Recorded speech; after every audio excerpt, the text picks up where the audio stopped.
Today we are with the great and venerable Dr. Schlect here. We have a lot of great content to get into, so thank you for being with us today.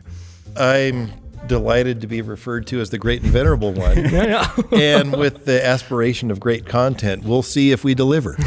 Awesome. Well, I mean, without further ado, Joel, would you like to kick us off? Yeah. Well, let's just get right started with who you are. So at NSA, what are your roles there? So at New St. Andrews College, I wear, and I have enough titles to really make the printer challenged if he tries to fill out my business card. So I am the director of one of our graduate programs, the program in Classical and Christian Studies. Mm-hmm. And I'm also the head of humanities here at New St. Andrews. And my faculty title officially is Senior Fellow of History. Right. So those three titles. And in some capacity, you do stuff with the rhetoric curriculum. Is that correct? I assist in the rhetoric course here presently. Yes. Awesome. And I wanted to talk a little bit about the director of the Classical and Christian Studies program. So what does that entail with the graduate students? So our Classical Christian Studies program is a program for students who are already displaying some kind of leadership in whatever field they might be. Most of them are teachers, but not all of them are teachers. And so we supply them a pretty rigorous graduate level introduction to the Western liberal arts tradition. And it's mostly online. We do an intensive residency with those students who come in from the Four Winds during an intensive time in the summer. So that's mostly online. But we have students from Indonesia, students from Scotland. I've got a student right now who's in Ireland. But of course, all points around the country as well. Yeah. And you said this is like their introduction to the liberal arts curriculum? Yeah. So what often happens, this would be kind of a typical profile, is that you'll have a teacher in a classical Christian school who's doing great work. Maybe they have a degree in accounting. Maybe they have a degree in divinity, and they've worked as a minister. Maybe they have served in the military. And then in God's providence, through various different turns in their life, they wind up teaching Dante to 10th graders. And so these are productive, fruitful, mature people who don't have a deep background in the Western liberal arts tradition for whatever reason as part of their story. And there's a lot of people that describes. Yeah. Do they have a general goal for the graduates of this program to go out and potentially be more like teachers? Yeah, it's to go further up and further in, to understand where we come from, where we're going, to how to handle and approach a text, but at a graduate level. So I've taught courses in I've taught courses in Thucydides in this program. I teach that to undergrads as well. But there's an expectation of maturity and depth and capacity with these students that's beyond the 19-year-old sophomores here. Cool. So particularly, well, I guess could be a multi-pronged question. What initially got you interested in your field, I guess both in history specifically and also kind of in the liberal arts generally? Yeah, I was, as I look back, there are things that happen in your life that start to make more sense later on, So as I look back from the standpoint of where I've now ended up, I remember there was a high school teacher I had that was engaging and got me interested in the history of politics and nations and things of that sort. But I thought I was going to pursue those things sort of avocationally. I was bound to become an engineer. My dad's an engineer. My brother is an engineer. Schlects are engineers. Engineers. And I always was interested in history. As I pursued engineering a little bit further, I still have this bent. I'm still fascinated with a lot of facets of engineering, but the day in and day out rigors of what an engineer actually does, I thought, that's not necessarily for me. I love bridges and bridge trusses and dams and the engineering that goes into that. but probably I love it in the sense of touring those things. But what actually goes in the day-to-day work of creating those, and stooped over a desk, and that I thought, oh, that's not really for me. And so I do that with history now. So I have a lot more fun with archive boxes than I do with slide rules. Yeah.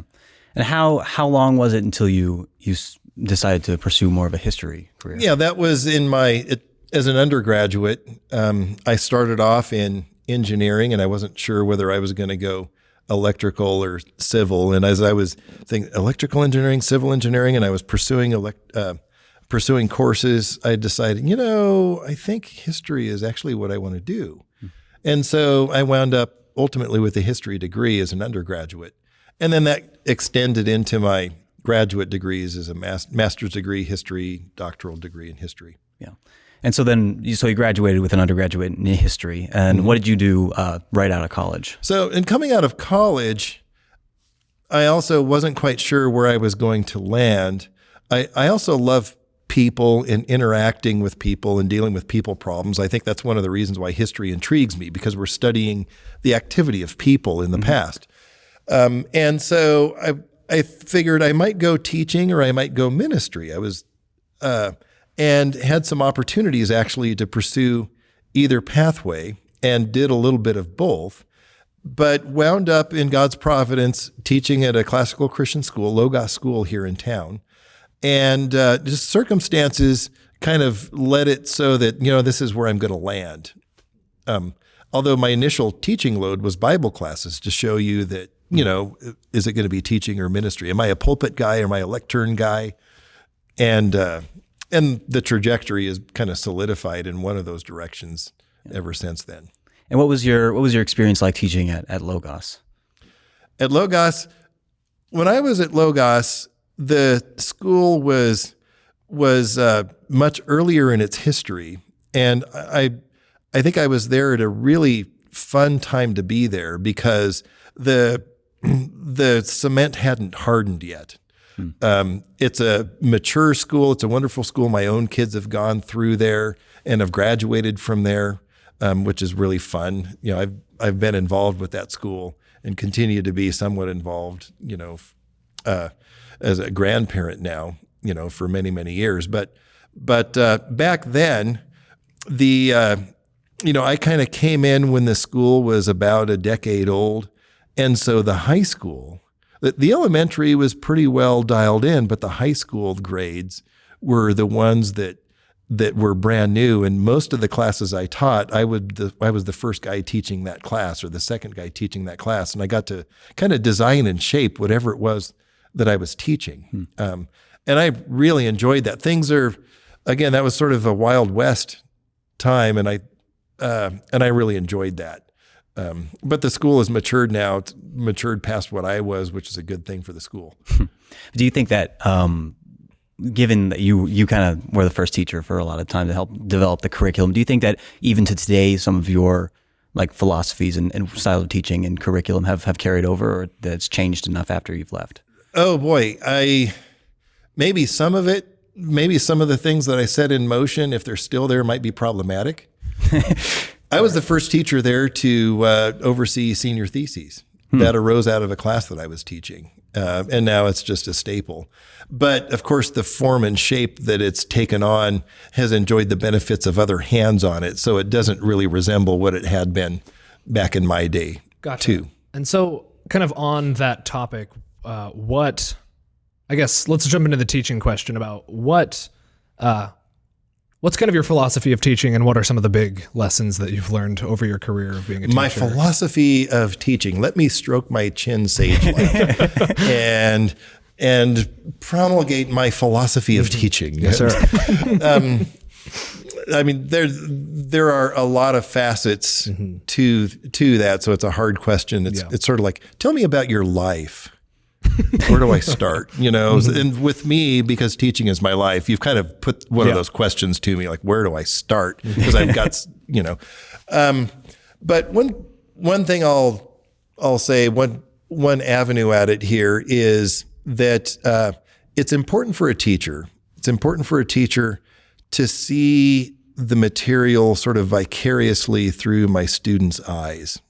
Okay, and I'll use an analogy here. Like, imagine sometimes I come home. We have these little frogs. There's a pond on our property, and sometimes frogs might be on the sidewalk. And I come home and there's a frog. It's not particularly unusual. But imagine if I've got my 3-year-old grandson with me, and then I see a frog. I become an entirely different person. And I think most of us can understand this too. So it's where look at the frogs, and I'll start calling attention to the frog, and an adult in a circumstance like that can become totally ridiculous because I've seen frogs before, but I want to experience the frog through my grandson's eyes. And I want to provoke him to see it. And the more he reacts, the more delighted I am, because I'm not experiencing the frog myself. I'm experiencing it through his eyes. And so at New St. Andrews, I've taught for many years. And so, last year I taught students Herodotus. This year I taught students Herodotus. The year before last year, I taught students Herodotus. And the year before that, I taught students Herodotus. And the year before that, you can imagine returning to the same material again and again and again. And if teaching is simply talking about Herodotus and promulgating Herodotus, it's not very interesting. What I try to do is see Herodotus through my students. And to the students, it's always fresh. And it becomes fresh to me as it's fresh to them as I'm sort of looking at it through their eyes. Yeah. And you said that like one of the main reasons why you got interested in history was studying people. Mm-hmm. So does that come out with your students? Like you're watching your students? So it's both how I teach it and the subjects that I teach. And again, if I can use an analogy here, if you're a sports fan, suppose you're a Yankee fan. So you can watch a Yankee game, and if the Yankees are doing well, why is it that you, the fan, cheer? That somehow you're like with them on the field, right? And if they lose, why do you, darn, it's because of this sort of sense of vicarious participation. And that's my relationship to my students then. I want to sort of see Herodotus through their eyes, experience Herodotus with them. And so that's the philosophy of teaching. And then to help them experience other people. So they're going to places and interacting with people that would be outside of their experience. And that's what history always does. We're experiencing 2023 right now, but we haven't experienced, 480 BC. And so one of the intriguing things about history is that it's always sort of this cross-cultural experience. Sometimes it's literally across cultures, but when you're traveling to a different time, even if you identify it as your own culture in the past, you're going to a foreign land. And when someone who's an American goes, say, to Mexico or to China for the first time, there are probably things about America that they have now the eyes to see that they wouldn't otherwise have seen, right? And history is like that. When we go to some other context in the past, we're not traveling to within our time to a different country. We're traveling across time to a different time. And then we actually come to understand our own situation, I think, quite a bit better that way. Would you say that's kind of the ultimate goal of studying all of these different times? Exactly. It helps us to understand ourselves and the way and the world around us and the way culture gets shaped, so that we can start to reimagine different. We can look at our own situation and imagine how things can be different, which is very important in New St. Andrew's mission to teach students to shape culture. Right? Well. If my students can have the imagination to look at today's scenery and imagine how it can be different, and to understand the motors of causation and the flow of influence in culture, which we can see in the past, and understand that today, then they can understand maybe how the world can be better off for our presence in it. And that's a Christian calling. Yeah. And you were pretty fundamental in the start of NSA in its beginning stages. Yeah, I would correct that. I would say I was very incidental. Okay. All right. So you were. I was there, but I wasn't fundamental. I was incidental at the founding. I was in to cite Hamilton. I was in the room where it happens, but I wasn't making it happen. All right. So you were very incidental in the That's in right. the starting years of the starting years of yes. NSA. How did that come about from your teaching at Logos? Yeah. Well, New St. Andrews started in 1994, and the founding faculty were people who had real meaningful day jobs and had this project of starting New St. Andrews College. And these were individuals like, Roy Atwood and Doug Wilson, Doug Jones at the time, a fellow named Warren Roby, who was a linguist. They were sort of the original people. And of course, in that first year, there was a crop of 4 freshmen, and they could deliver coursework to those 4 freshmen between them and still retain their day jobs. And then in the second year, those freshmen became sophomores with a new crop of freshmen behind them. And so in that second year, there was twice the course offerings that needed to be responsible for. And so they started bringing in some part-timers, and I was one of them. And so the second year of NSA's existence, I was one of those adjunct pieces. I was, part of the duct tape and baling wire to keep it all together. I was part of that. And then NSA's third year, they decided, someone needs to actually give some real attention to New St. Andrews. And so I was the first full-time hire. So not the first hire, but the first full-time hire where I was one of these part-time guys, not the only one, but one of these part-time guys who stepped in full-time. And I taught rhetoric, and I taught, actually the rhetoric course wasn't the rhetoric course at the time, and it was under my oversight that it turned into rhetoric. And I taught theology, and I taught history. So your first year as the part-time hire, were you also working still at Logos at that point? Yeah, and I was still working at Logos too. So I was full-time at Logos, and then I sort of moonlighted, just delivering one class at that time as a part-timer. And that's what everyone who was teaching had their full-time gig, and the moonlighting was, New St. Andrews was their side hustle. It was no one's main thing. And was it at that point where you could kind of see a big difference between the high school kids and the college kids that you were teaching? And yeah, there always is a difference between high school and college kids. Yes. College kids are adults. Teaching in a college context is different than high school. Mm-hmm. In high school, you're in loco parentis. You're sort of an extension of the parents.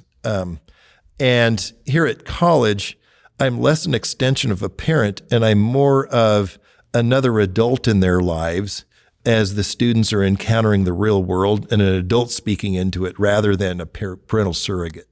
That's how I would characterize the difference. And my students are adults. I interact with them as adults. I hold adult expectations over them, and of course, when I teach 19, 20-year-olds, their resume they've got a 20-year resume of life, very small portion of which is their adulthood at that point, right? And I realize if you give them responsibility, they play up to the responsibility. You treat them well, and you respect them, then the students live up to it and they rise up to it. Awesome. Kind of shifting gears a little bit, we wanted to ask about your Christian testimony. So what does that look like? How were you raised a Christian? I was raised in a PCUSA church, Presbyterian Church USA, in Olympia, Washington, and that's the state capital. The church I was raised in was actually pretty important. It was kind of like if you were a Presbyterian in the state capital area, there you were.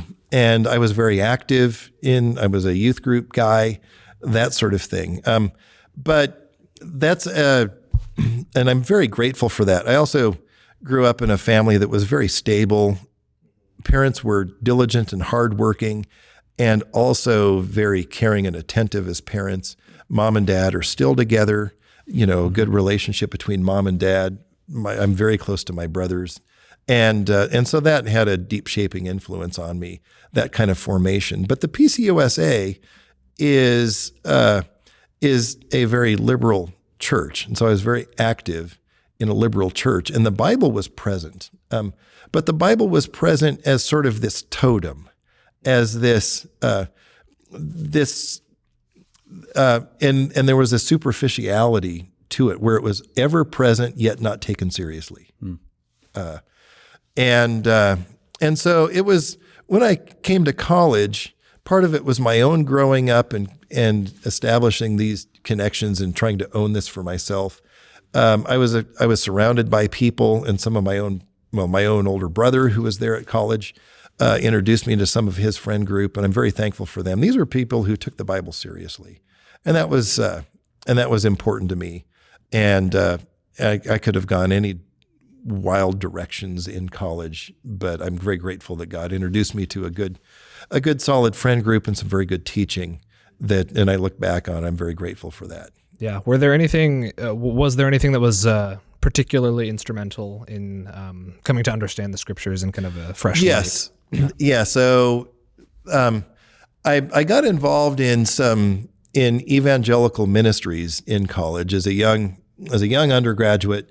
And again, I'm very thankful for that. Mm-hmm. But and these were people who took the Bible seriously. And I started to look back with some kind of bitterness on this liberal church background that I had, mm-hmm. Where they didn't take the Bible seriously, and that was a problem. As an attestation to this about my church background, this is a little known fact that I was ordained as an elder at age 18. Okay. And and you come into my office, my ordination certificate is on my bulletin board. It's part of my personal story at age 18. And that's because the church I went into, the conviction was that, you needed to have, among the elders, you needed to have an equal representation from all the constituencies within the church. So there had to be an equal number of men and women on the eldership. And I was the active youth person. So they needed a youth representative as an elder. Okay. Which now, and this is a Presbyterian church, right? I had not read the Westminster Confession of Faith. I took ordination vows that I subscribed to it because that's what you do if you're a Presbyterian. Was there an exam or anything for ordination? No, I was just an involved youth, which tells us something about my background story, right?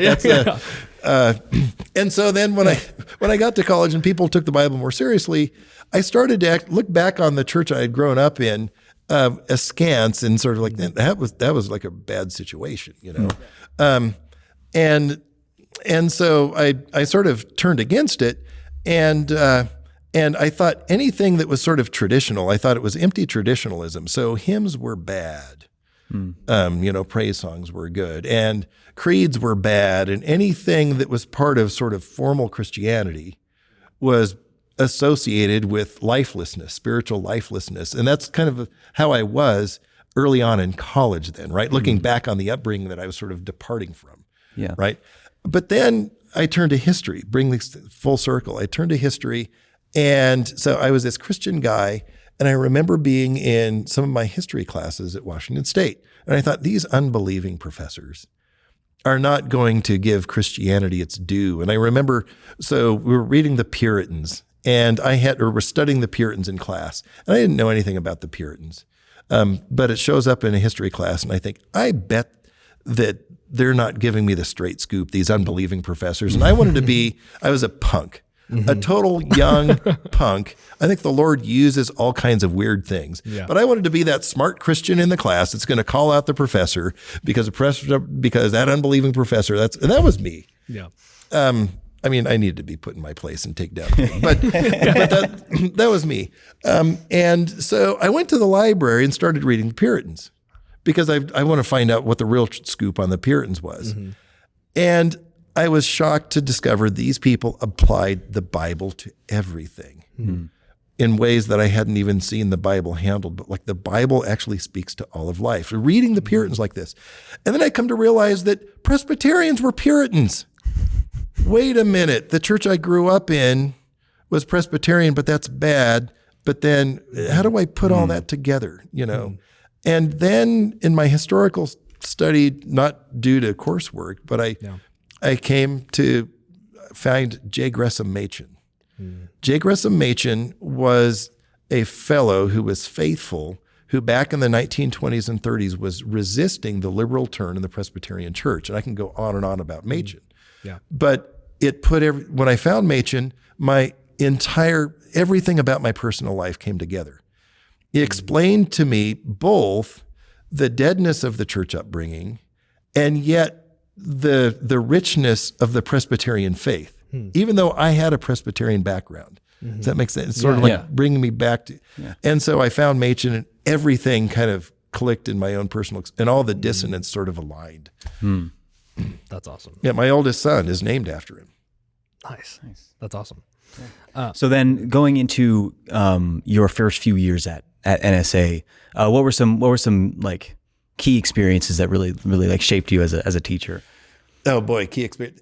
Many of them, I think I have probably blotted out as as one of those coping mechanisms. Okay. And the great thing is that I think a lot of alums who date from back that time have blocked a lot of things out. And I think that's God's mercy in their life. When a lot of alums report good memories of me, which just tells me how kind God is in blotting out the stupid, like, why didn't these people turn out to be idiot, crazy people because I was teaching them, right? Yeah. So,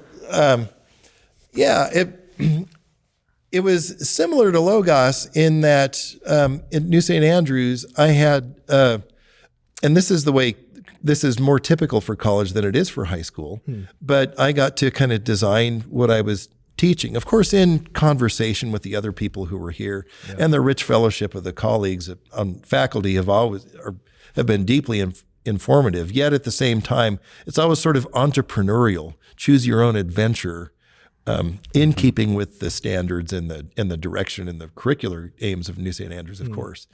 But I think choosing my texts and then wrestling through those choices rather than having it handed to me, and then watching how that would play out with students has always been important, and a lot of experimentation. That's why I say, in some students who survive those experimental years, I'm amazed because they were the guinea pigs. Yeah, that's awesome. Yeah. So what kind of, again, switching gears, we kind of wanted to ask about or your personal life. So what? My personal life. Yeah, it's like hobbies. Well, what hobbies do you enjoy that aren't specifically related to? Aren't specific. Well, it's actually a lot of the things that, my idea of a good time is actually being in a room with students, talking about history. That really is my idea of a good time. And a lot of things that I do as points of interest tend to be at least tangentially related to my historical. I'm a coin collector, but the coins that I like to interact with are coins that I'm probably more likely to bring into class and show my students. Fair. That would be an illustration. I'm a historian. I like coins. It's history that's got some heft to it. Yeah. But then you got to talk about it to someone. Why take these coins and shut them away in the safe deposit box? There's students around to show them to, right? Right. So that's an illustration of the kind of thing that I'm talking about. Now, beyond that, I spend a lot of time with family. I've got 5 children. My 5 children are all grown. All of my 5 children now have children of their own. Okay. And so being Brenda's husband and grandparenting our grandkids with her and having parented our kids with Brenda, that's really also, that's just my idea of a good time. Awesome. And I think a lot of my work as parent and family man translates into kind of how I see sometimes my students are sometimes sort of my surrogate or quasi loosely adopted kids a little bit. Awesome. And with your like work with students, are you also at the same time trying to continue to learn, like not only about them, but about the history that they're studying? Oh yeah. And if I'm at the American Society for Church History or American Historical Association, I would introduce myself in those arenas, not as a history teacher, but as a historian of 20th century American Protestantism, or as a historian of American religion. I've done a lot of archival work and some research in actually surrounding J. Gresham Machen. He figures very prominently in research that I've done. And I continue to explore that research. But my teaching and my engagement with the classical Christian school movement is also pretty important to my own work and some of my research. I just a few months ago published an article in a peer-reviewed journal, Principia, a journal of classical Christian education, on what is a liberal art. So I do a lot of work in the history of education as well that I try to bring to the table here to work within the faculty at New St. Andrews, and also my engagement outside of New St. Andrews with a lot of classical educators around the country. Gotcha. So what is a liberal art? That's exactly what I was about to ask. What is a liberal art? You need to read my paper. Wonderful. Yep. A liberal art, first of all, it's an art. Okay. And it's not a fine art, and it's not a mechanical art, but it's a certain kind of art. Art is productive reason. It's reason that's deployed toward productivity. It's ordered to productivity. And a liberal art is an art then that is deployed toward the production of further knowledge. So like a mechanical art, that's applying human reason, precepts and principles to the production of useful objects. A fine art is taking principles and precepts, applying human reason to the production of beautiful objects. Mechanical art's useful objects. Medicine that's an art that's productive of human health. And so that's an art as well. Cooking, art that produces nourishment, that's its object. So it's producing something. And what a liberal art produces, it's a set of skills and precepts and instincts that can be cultivated that produces further knowledge. So if you've mastered the liberal arts, then it's sort of like from there you can go anywhere to other domains of knowledge, and that's its peculiar domain and province. Awesome. You are also a ranger for the National Park Service for a while. I was a ranger for the National Park Service. Yes. Yeah. What was your experience like there? That was a great experience. It aligned with a lot of my interests. First of all, I was at the Nez Perce National Historical Park that deals with the Nimipu people who are prominent here in central Idaho, and the Nez Perce Indians. And there were so many things about that were just truly rich. Number one is that the Nez Perce people were evangelized in the 19th and into the 20th century by Presbyterians. Nice. And so it got my Presbyterian history itch. And also it's a cross-cultural story, right? Where you have these white Anglo,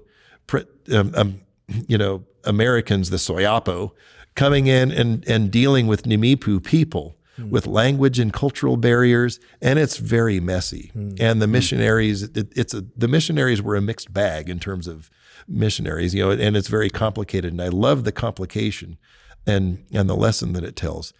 And another thing about being a park ranger is, and this is another thing that I love, it's the challenges that it presents. So a family can come spill out of a minivan, and they've been on the road for like 3 or 4 hours, and I need to give them a meaningful experience. And what you have here is you have, 2 kids that just really need to get out and run because they've been on the road. And then you have a mom who's just kind of impatient and frazzled at the 2 kids. And then the dad who's really into the history. And somehow I need to give programming to that group. How do you do that? That's a fun challenge. And it is a challenge, and being a park ranger is just that kind of challenge. And so you can see how it relates to the teaching activity that I do. So it just brings history and place, Presbyterians, all into alignment. That's awesome. Yeah. And how do you add while you're teaching it? How do you continue with your study of history as well, like perhaps like archaeology studies? Yeah, a lot of my scholarship attends the teaching that I do. So right now, for example, I'm writing a rhetoric textbook. I've taught rhetoric for years. At Logos School, I actually coached this mock trial team. But then I've also done a lot of study and work in the history of rhetoric. And I could go on and on about Cicero and Quintilian and that sort of thing. So I'm writing a history textbook that's tailored to bringing that historical perspective on rhetoric as a rhetoric practitioner to upper high school students. So that's one scholarly thing that I've done. And I've also taught graduate level courses in classical rhetoric, bringing the history of rhetoric to bear on today's very contemporary classroom. And so that would be just one illustration. That's a writing project that I'm in the midst of now. And I also continue, I mentioned that article that I published on what is a liberal art, but in my scholarship, I continue to study, medieval voices in education, ancient voices in education. Here at New St. Andrews, we are part of a rich heritage. And as a historian, a rich heritage of liberal arts and humanities instruction. That is our heritage. But what does that mean? What does that look like? Who were the humanists delivering humanities instruction? And what shape did it take? What did liberal arts instruction look like for the cathedral schools of the High Middle Ages, or the early cathedral schools of the Central Middle Ages, or the monastic schools of the early Middle Ages? And how is this schooling different? What shape did they take? So my history work, my history scholarship actually applies a lot to understanding of our own mission here at New St. Andrews. Yeah. So it looks like we're running low on time here, but there were a couple of like little fun facts that you sent to us that I wanted to talk about. Fun facts? Yeah. Fun facts. Very fun. One, actually, you just mentioned the mock trial at Logos. Yeah. Talk a little bit about that. You sent us some really interesting stuff about that. Mock trial is basically a glorified declamation exercise, like what the Romans did. It's actually an exercise that's a contemporary incarnation of what the Romans, in their oratorical tradition in the time of Cicero and Quintilian, was the pinnacle of rhetorical expression. It was not thesis, which was a later development. It was these declamations, which are fictitious scenarios that are closely imitative of real life scenarios. So it's like the war games of rhetoric, like when you do a war games, the whole point when you're training the troops is to imitate real life as possible, but without harming anyone. And so you can speak into it and correct it and refine it, so that's what declamation exercises are. And so you mentioned Logos School. So I work with this mock trial team. I did for 24 years.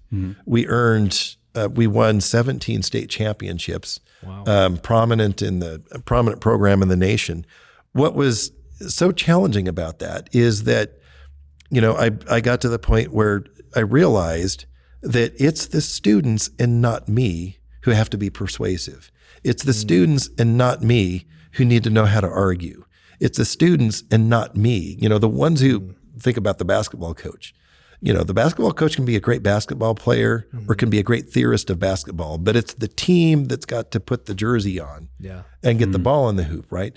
And so how do I get these students to perform and to perform well? It was a really great experience for me. I loved the students, but I also learned a lot about teaching through it. And I carry that into what I do in the classroom at NSA today. I can talk about history, but far more important to me is, for example, how do students formulate a historical insight? I can give them historical insights. We can all read someone else's historical insights. How can they formulate one? How can they own it? Yeah. And mock trial was formative for me. And just like any coach, any coach has to experience that. It's the students and not me who need to actually own it and deliver and perform. Yeah. Great. And then finally, you're talking about one of your projects going to the Smithsonian National Museum. Oh yeah. Well, and this is a good illustration of the very thing that I was talking about. So, part of the course that I teach here to sophomores is we go on a tour of Central Idaho. Actually, some of the some of the tour stuff that I learned as a park ranger with more academic bent, I take the students on. And then in 2000, in the spring of 2000, I remember in March of 2000, looking ahead to that field trip, a lot of my teaching is oriented to the field trip, and the pandemic hits. And the field trip gets shut down. And now what am I going to do? Now what am I going to do? And I use that field trip to teach students a lot about curation and the way history is preserved and that sort of thing. And so the idea was, I'm going to have the students become curators of this historical moment, COVID.